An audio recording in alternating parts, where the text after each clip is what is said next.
Welcome to Casey Cares, the voice of Kansas City nonprofits. We share the stories of local nonprofits and the individuals who drive them. At Casey Cares, we connect the nonprofit and the business sectors to enhance the quality of life in Kansas City for both its residents and visitors. This Casey Cares segment was brought to you by the Ewing Marion Kaufman Foundation, www.kaufman.org. I'm Ruth Baum-Biggis. Kansas City, Missouri has a sizable population between the ages of 13 and 24, and city officials wanted to get them more involved. The KC Futures Initiative was launched through the Kansas City, Missouri Health Department, establishing two commissions, the KC Youth Commission for those 13 to 18, and the Kansas City Young Adult Commission, ages 19 to 24. So what are these groups? Who are the members? What's the end goal for these groups? Well, here to tell us more and all the details is Bryan Dial, who's overseeing the effort for the city. Bryan, welcome to Casey Cares. Thank you. Thank you for having me. All right, well, let's start at the beginning. How did this all start? I thought Kansas City, Missouri had a teen council, so bring us up to speed. You know, many, many moons ago, there was something that reflected a teen council, but it's been defunct for a long time. And so Councilwoman Melissa Patterson Hasley and a mentor and now aide, DJ Yearwood, who's doing some amazing work in youth development across the country, decided that we needed a youth commission. And so they did some research, looked at what other cities were doing, and Mayor Pro Tem Raina Park Shaw was in the process of starting a youth city council. And so they were like, wait, let's put a pause to that. Let's develop a plan that will best reflect the city and put forth our best effort. And so they did that, and they spoke to other cities, Dallas, Chicago, Baltimore, and drafted this ordinance to create what has been dubbed the KC Futures Office. And so within the KC Futures Office is our Youth Commission, which serves those 13 to 18, and our Young Adult Commission, 19 to 24. And then there's also an Adult Advisory Board that will be formed of community stakeholders. And those individuals will advise the two commissions.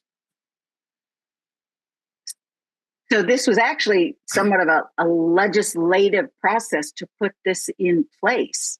Yes. So this was created through ordinance and sponsored and supported by our city council members. They found some dollars that they were able to give, some initial budget dollars to create the office, so that we came in with a little bit of money to help uplift the programming. And then they hired me to get it off paper and up and running, and so that's what I've been striving to do. We swore in our youth commission in December of last year. Each commissioner is appointed by the mayor. They're selected by their respective city council members. So each council member gets an appointment. We send that appointment to the mayor for final approval to the commission. They went through a rigorous application and interview process to get to know them and understand their goals and ambitions. And so then in December, we officially appointed them and sworn them in for the Youth Commission. Just a week ago, we swore in our first Young Adult Commission. And so it is along the same lines. Each council member gets a representative. The mayor actually appoints the chair of each commission. Mayor Pro Tem selects the vice chair. And so we swore them in, and they're getting off the ground and starting to shape themselves as well. But the Youth Commission is really up and running.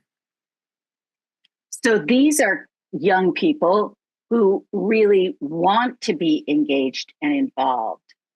It sounds like, since there are appointments by each of the council members, or nominated by each of the council members, correct? Yes, they want to be involved. They want to be engaged. Some, they come from all different walks of life, and some say, I've never done anything about it like this. I've never known about this. And that's the point, is to engage them. and educate them in the process and hear their voices at the table. For instance, there's the South Loop that they're planning to put a park over 670 downtown. And so Hmm. we have now gotten our youth commission at the table and engaged in the process and said, let's think about young people as we spend hundreds of millions of dollars to create a park in this city. And how we can engage them and be inclusive of them as this initiative unfolds. And so those that are a part of that development process are now excited and like, oh, yeah, we want you at the table. We need to hear your voice. We want you in these meetings. And so that has not happened in a long time as development Hmm. unfolds in Kansas City, as we think about our youth and young adults and how it impacts them and how inclusive of them these projects are. And so that's one of the areas that they will be able to have their voice heard as the World Cup comes. Are we being inclusive of our young people? Are we listening to them and including their voices? And bouncing their ideas off of people who are not so young. So it's very important, I think, that they be included in the political process. How exciting and how refreshing. I think many of us sit and listen to news that may come out of city council that maybe doesn't make us as excited or happy, and to think that there are young people at the table. So, how does that work? What's the commitment of these young people, especially that 13 to 19, many of whom are still in, school, middle or high school? Yes, so many of them are. We have our minimum one commission meeting a month in the evenings. Okay. They've selected the date. So our youth commission meets the last Tuesday of every month at City Hall on the 10th floor. It's open to the public for anyone who would like to come and partake. And there, even at the end, there's a spot for public commentary. If someone has any comments or remarks or an issue, that they would like to see our young people take up. And so they are there. The Young Adult Commission has not set meeting dates yet, but there are public, and the city clerk's office posts those. So it's something that you can always find out or even reach out to us here at the health department and we'll be able to. But they meet, they have developed governance and structures. I'm walking them through the process of how to develop strategic prevention frameworks and logic models for their work so that we're doing this in the right way. And so they have committed a considerable amount of time. They've even got subcommittees that they're now ramping up in areas of interest of them in the community based upon needs or expressed interest of our young people. And so those subcommittees will meet monthly as well. And those are open to additional young people across the city. So if you have children or youth that you're connected to, they are welcome to join one of our subcommittees that we are developing and rolling out. They do not have to be appointed by the mayor. And so you can reach out to us at the health department or myself, and we will gladly get your young people engaged in the process too. So you're not a traditional, quote, nonprofit self-standing. You are under city governance, correct? Through the health department, right? We are under city governance, but we are to an extent. And so the commission does get to govern themselves. And they've created their governance structure and they have created and just passed their bylaws last week at their meeting, just passed their bylaws last week. And so they do get to decide, how they are governed and operated as a commission. Do you have like a website folks can go to? How do those young people, how they all connect? It's, either and websites like the bare minimum. It's like Instagram, TikTok, wherever. So we're rolling out our social media platforms as we are so new. Right. And the best way would just be going to kcmo.gov. And so you'll be able to find our landing page or kcmo.gov/KC Futures. And you'll find the application to join if you're interested, or you'll be able to find contact information on how to reach me at the health department as well. That's where I am housed out of currently. And so you'll be able to reach out to me and I will get you connected to the body of work. That's fantastic. We want to revisit more about the commissions, but I wanted to find out what's your background and how did you come to this work? So I've worked in youth development and nonprofit management for a long time. And I've served and serve on several different boards. Most recently, I was running some centers for children with autism. And Oh so my.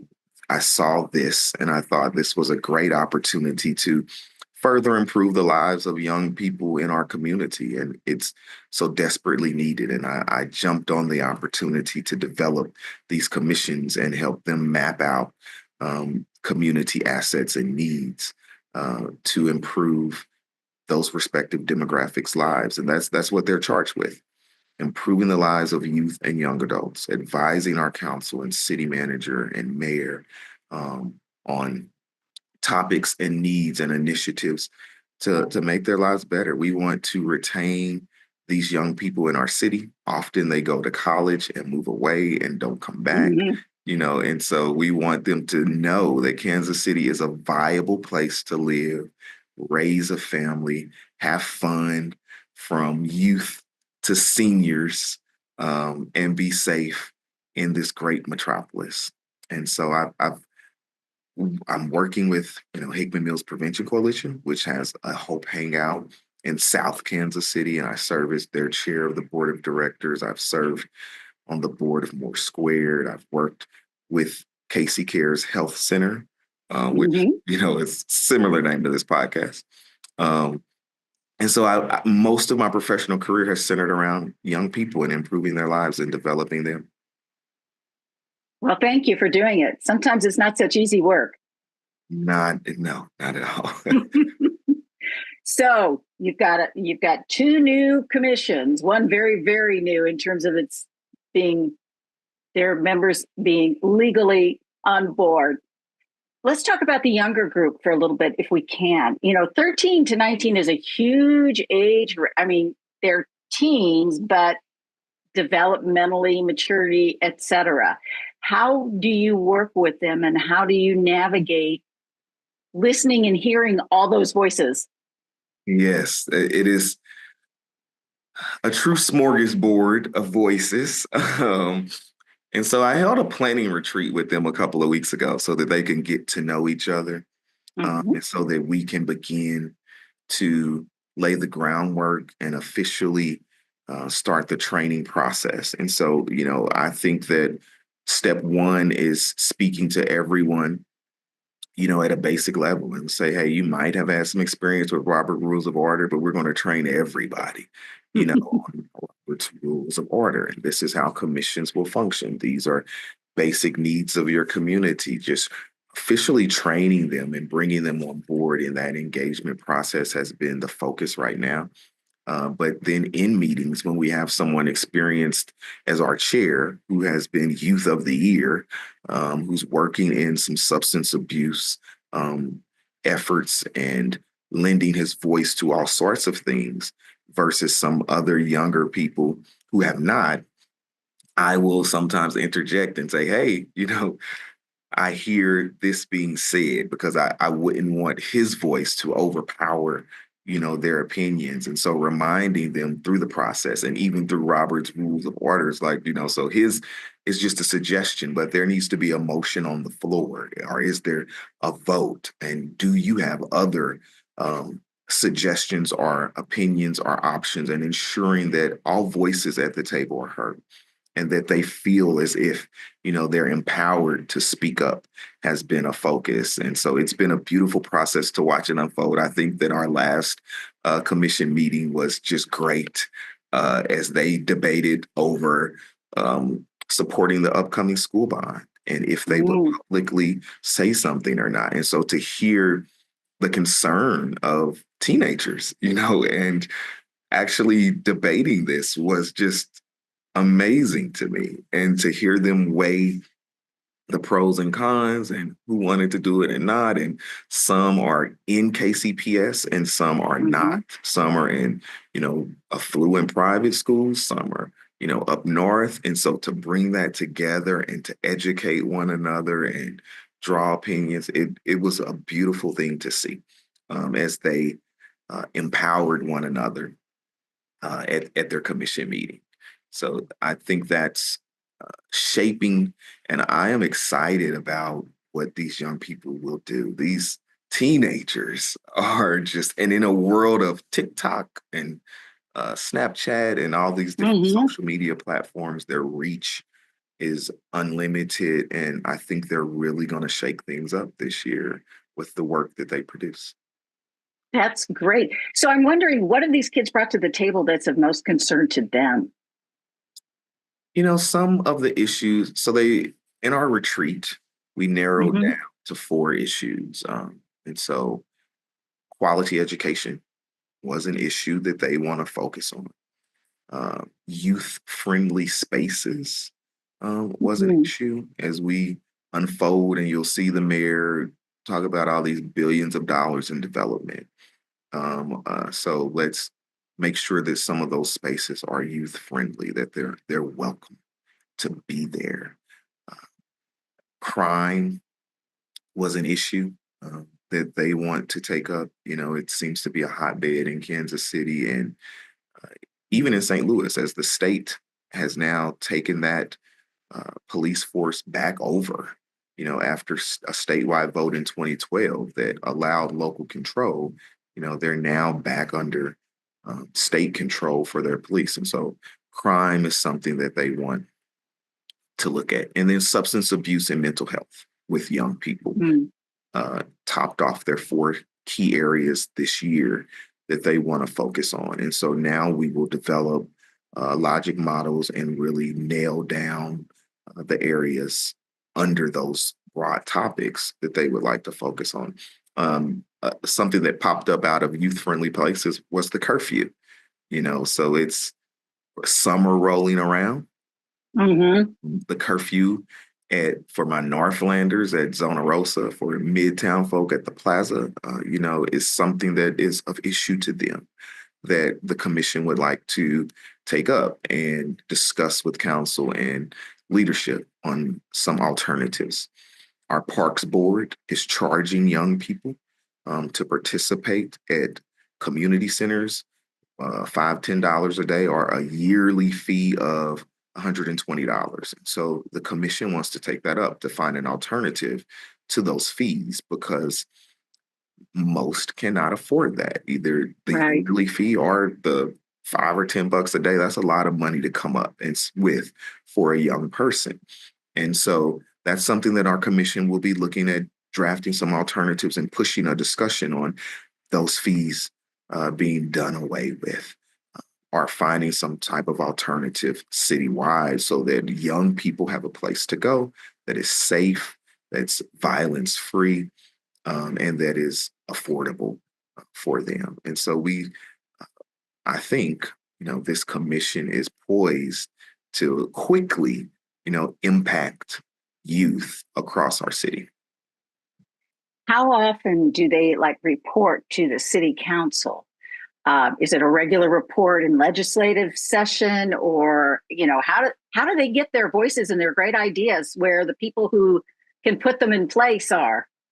So the ordinance that was drafted and passed actually has appointed one of the city council members um, to be kind of a liaison or advisor to this body. And so that this year is Councilwoman Melissa Patterson Hasley.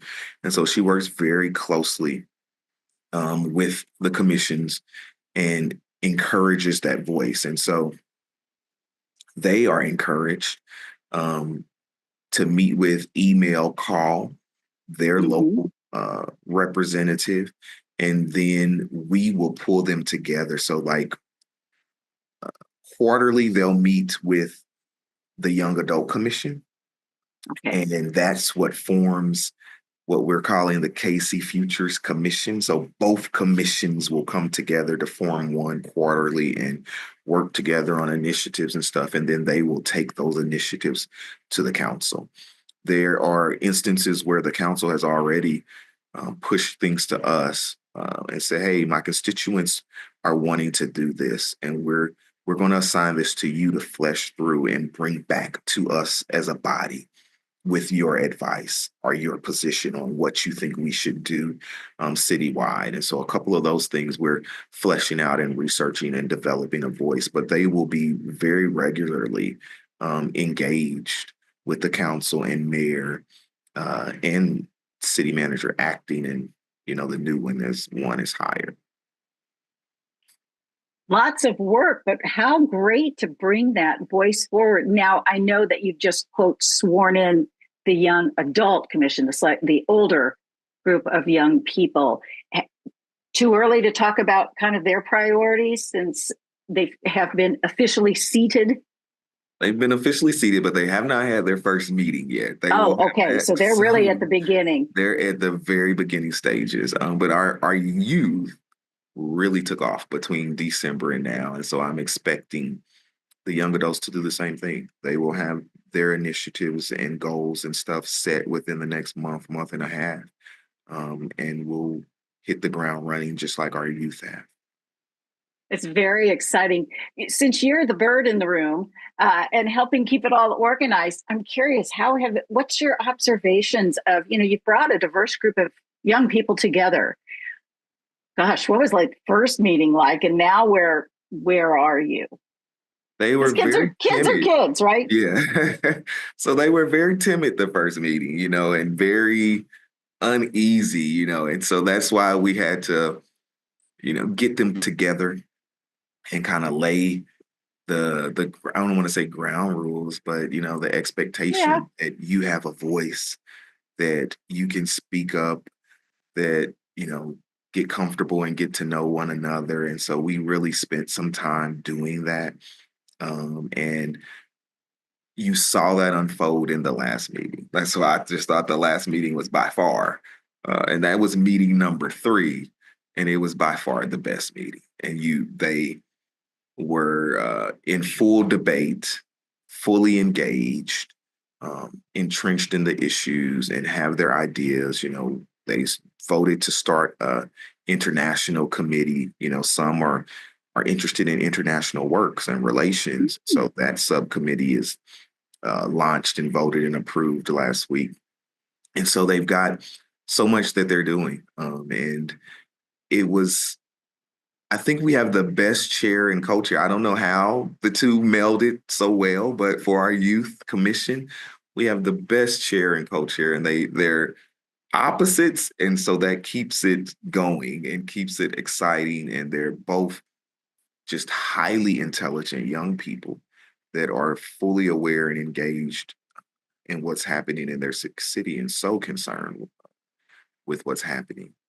So it was really a breath of fresh air to see.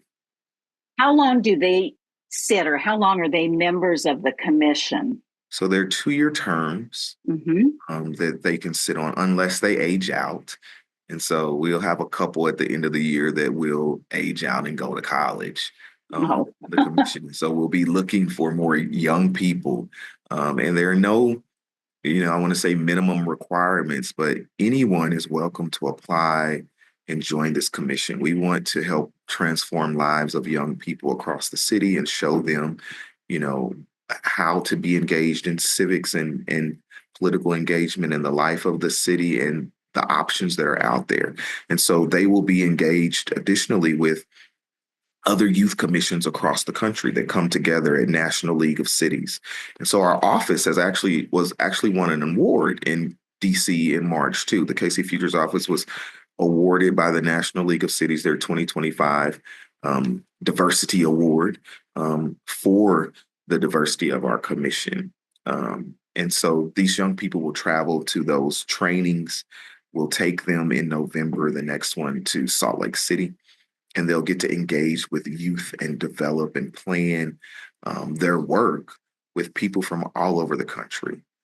And so for the first time, actually, Olathe and Overland Park took their commissions to National League of Cities in Washington. And so we'll actually be engaging with them with our 7 Days of Kindness effort on the 5th of April. And so I think that's the first step in kind of bringing some of our young people together, even locally, but nationally as well. As you move through this infancy of the organization, what are your kind of hopes and priorities as you really, get past the necessary organizational structure and move forward? What do you hope happens? I hope to see our young people out in the community engaged and improving lives. So I want to see some initiatives to come out. I want to see, engagement in the voter process and education in the political process of our young people, but for them to truly be at the table, having their voices heard on a wide gamut of topics as ordinances roll out. I want the city council to say, hey, to pause, and think, how will this impact our youth and young adults in Kansas City? And I don't know that always happens as new initiatives roll out, that they're thought about. And so I want to demand that they be heard. And that process is starting already across the city. Exciting times. What's your greatest challenge or challenges, do you think, as you try to make things happen with these young people? I think funding for some of their stuff will be a challenge as we raise dollars for, we're the city, but we'll still have to raise dollars and fundraise and write grants like most nonprofit organizations do. And so some that I'm looking at now, my youth chair actually midnight sent me some grants a couple of days ago. Like, I think we should apply for these. He's just really engaged and exciting. And so we'll look at some of those and I'll be writing grants. But also keeping other youth in our community engaged. We're new. So as we build the brand and become known across the city, finding those young people that might have some interest or young people that hey, you should be participating in that. Send them our way. Because as we rolled this out last year, getting the word out was kind of the biggest challenge. So that young people could apply or express their interest.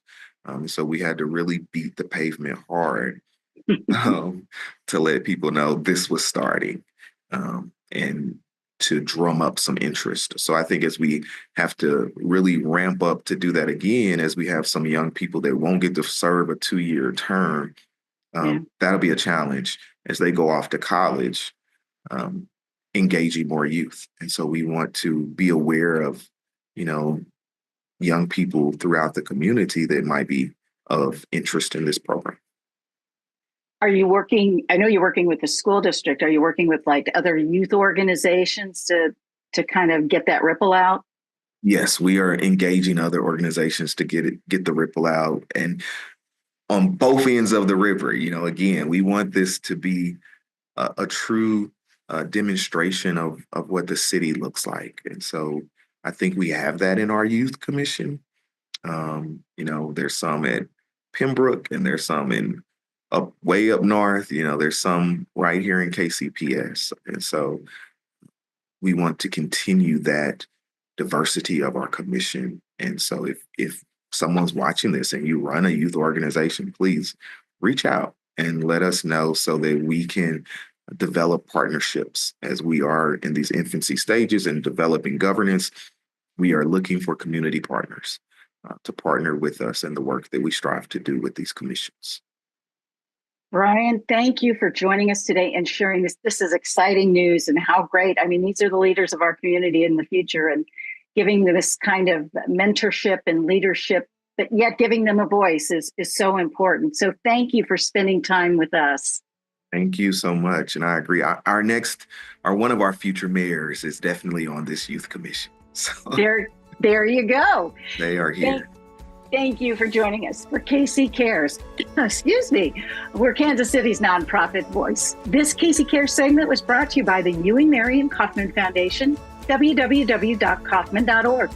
To be a guest on KC Cares, please visit our website, kccaresonline.org, and spread the love. You'll find us on Facebook and Twitter at KC Cares Radio and Instagram at KC Cares Online. And don't forget, Saturday mornings at 8 o'clock in the morning, you can catch us on ESPN 1510 AM and 94.5 FM. Thanks for joining us on KC Cares.